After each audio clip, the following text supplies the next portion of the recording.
Hello student, now welcome to this classes. Now today we are going to start the next chapter, chapter 7, structural organization in animals, class 11. Clear? So now start in the same sequence, structural organization in animals, in which first of all we study about the tissue. Means overall ये 7 chapter class 11 का, जिसमें हम structural organisation in plant in animals की study करेंगे कि किस तरह animals की जो बॉडी है वो ऑर्गेनाइज है या उसका स्ट्रक्चर किन किन कंपोनेंट से मिलके बना। तो basically number of cells organise होते हैं और टिश्यू का फॉर्मेशन करते हैं। ठीक, तो सेम सीक्वेंस में पहले इस चैप्टर में हम टिश्यू के बारे में पढ़ेंगे, टिश्यू देन आफ्टर उसके डिफरेंट टाइप्स, और सेम सीक्वेंस में अर्थवर्म का मॉर्फोलॉजिकल फीचर्स, उसका एनाटॉमी, सेम सीक्वेंस में फ्रॉग का मॉर्फोलॉजी और एनाटॉमी की स्टडी करें। So now start first of all what is tissue. पहले हम स्टार्ट करते हैं कि टिश्यू किसे कहते हैं। ठीक है, सिंपल सा टर्म है a group of cell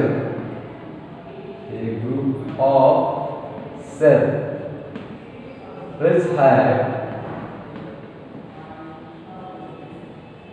similar structure, function and origin are called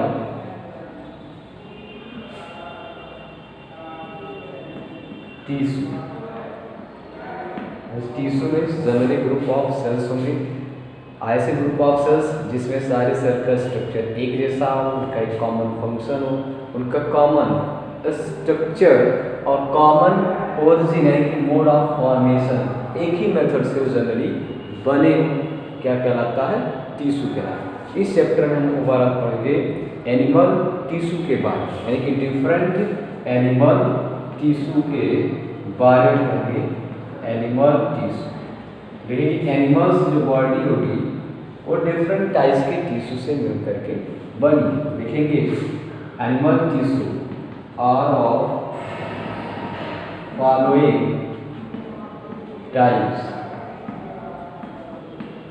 animal जो टिश्यू वो डिफरेंट टाइप्स है, जिसे आप पहला देखेंगे एपिथेलियल टिश्यू। एपिथेलियल टिश्यू, ठीक है। दूसरा है connective tissue, yes. Third one muscular tissue,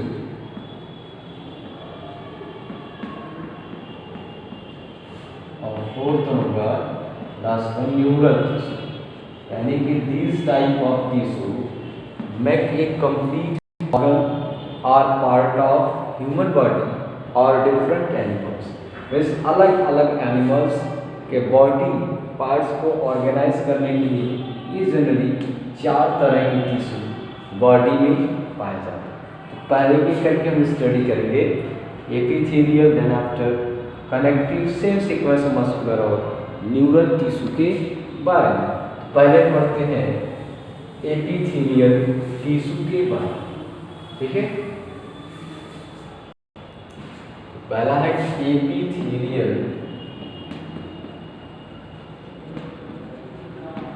tissue, ठीक है। Epithelial generally it form the lining of body cavity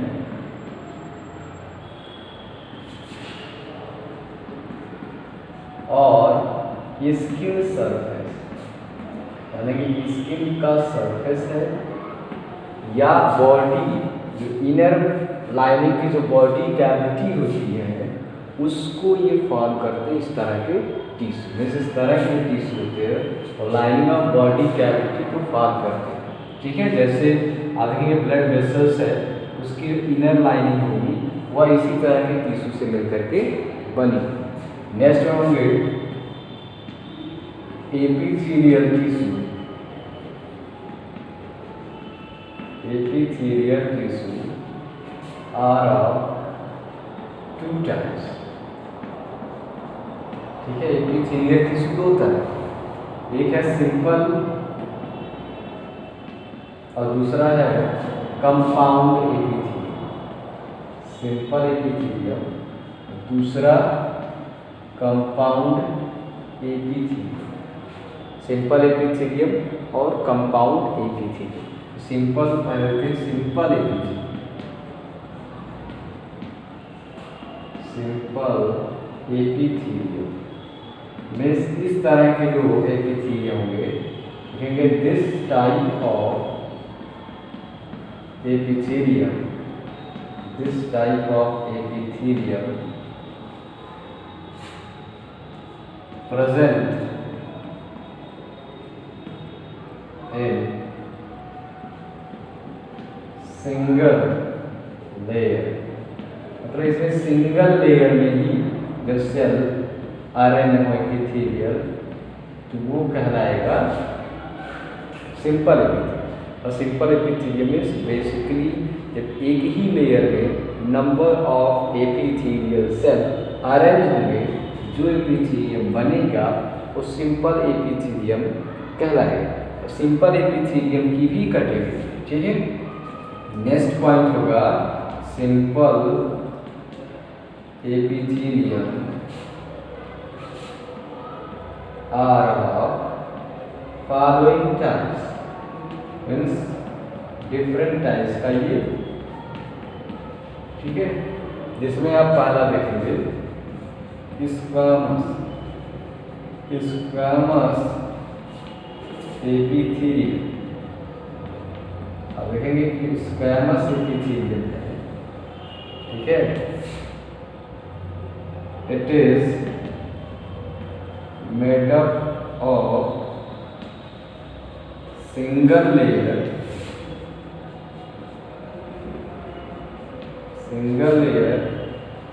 flattened cells, ठीक है।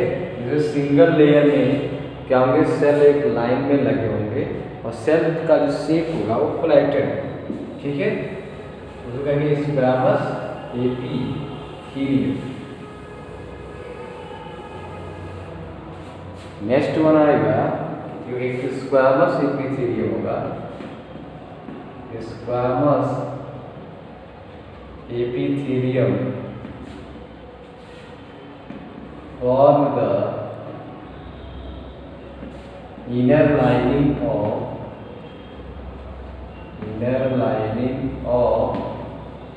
blood vessels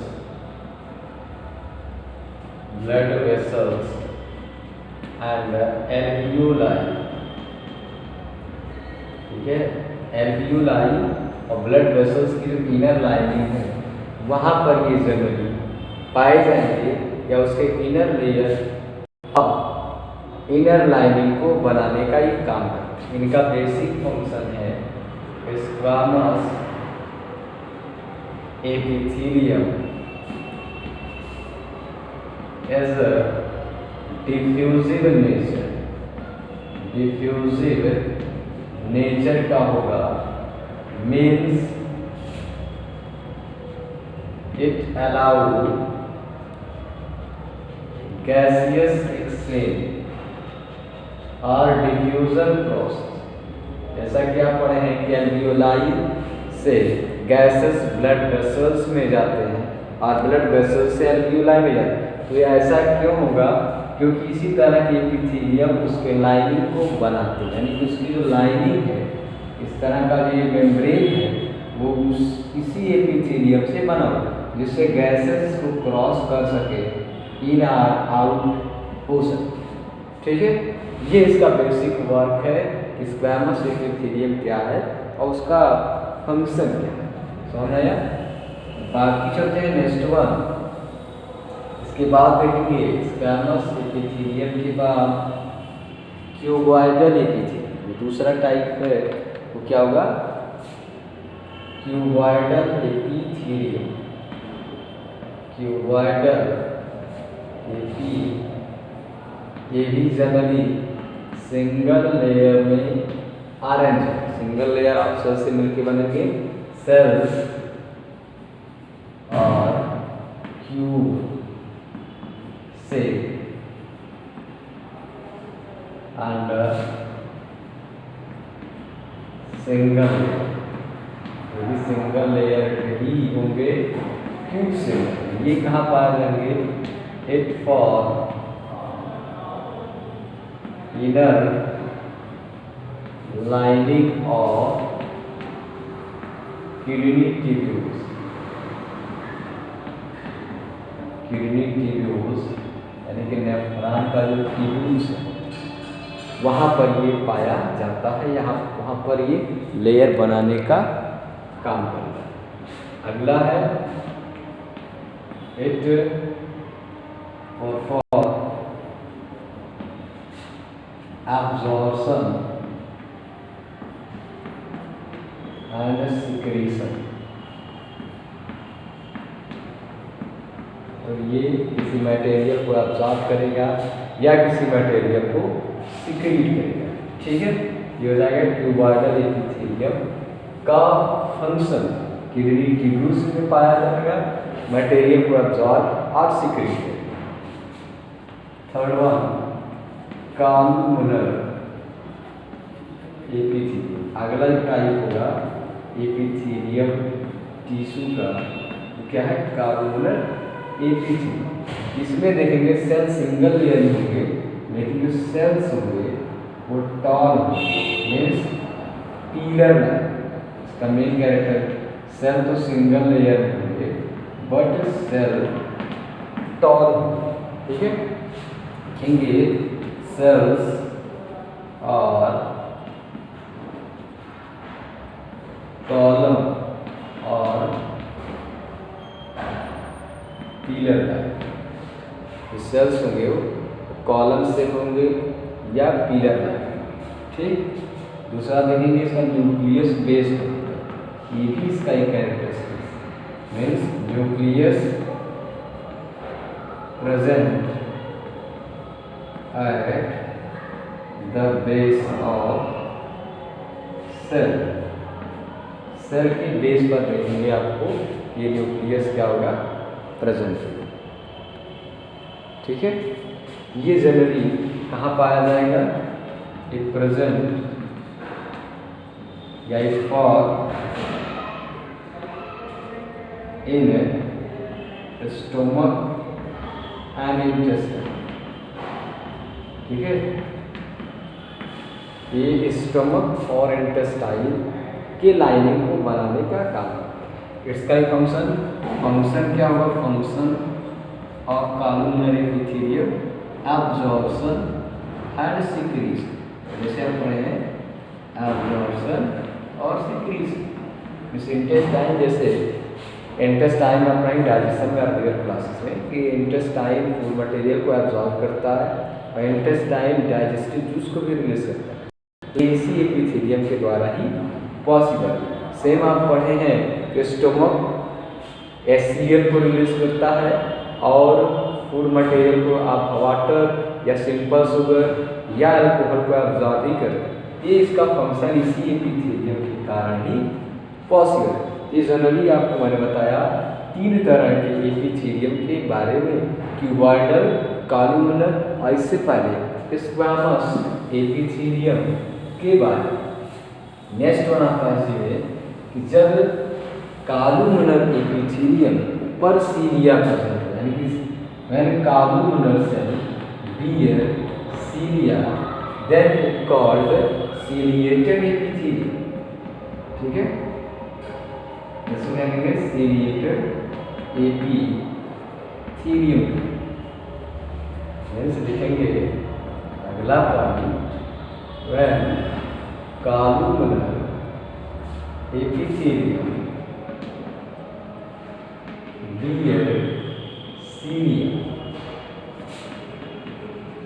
then it called ciliated epithelium। है, सेम है, सेल का डिजाइन, अंतर क्या है यहाँ पर सीलिया प्रेजेंट, यानी कि एक तरह का मॉडिफाइड फॉर्म। क्लियर? ये प्रेजेंट होगा, इट प्रेजेंट इन ब्रोंकस।